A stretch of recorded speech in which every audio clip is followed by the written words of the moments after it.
అద్దెకు బ్యాంక్ అకౌంట్లు ఇవి చాలా డేంజర్ ఉన్న చూసుకొని, ఎందుకంటే అద్దెకు బ్యాంక్ అకౌంట్లో కనుక ఇచ్చారు సైబర్ మోసాలన్నింటినే చేస్తురట. ఎందుకంటే అది తీసుకొని మీ పేరు మీద మొత్తం వాడు మోసం అంతా చేస్తుంటాడు. ఇక అమాయకులకు డబ్బులు ఎరవేసి తీసుకుంటున్న సైబర్ నేరగాళ్ళు. సిబిఐ దాడుల్లో కేవలం 5 రాష్ట్రాల్లోనే 8.5 లక్షల మ్యూల్ అకౌంట్లు గుర్తించిందంట. రాష్ట్రంలోనూ పెద్ద సంఖ్యలో ఈ తరహా ఖాతాలున్నాయి.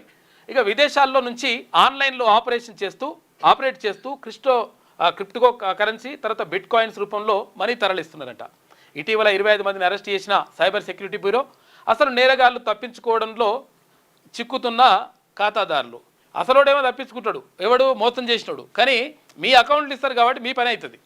ఎందుకు మీ అకౌంట్లకు డబ్బు ట్రాన్స్ఫర్ అయింది ఆ కథ అంతా తీస్తే మిమ్మల్ని తీసుకొని జైలు వేస్తారు. అందుకని ఈ అకౌంట్లు ఇయ్యకూరి. తెలియని వాళ్ళకు ఇష్టం వచ్చిన ఎవరికైనా వాళ్ళకి ఇచ్చేసిన వాళ్ళు పైసలు ఇస్తా అంటే మోసం అవుతుంది, లెక్క లోపల పడతారు.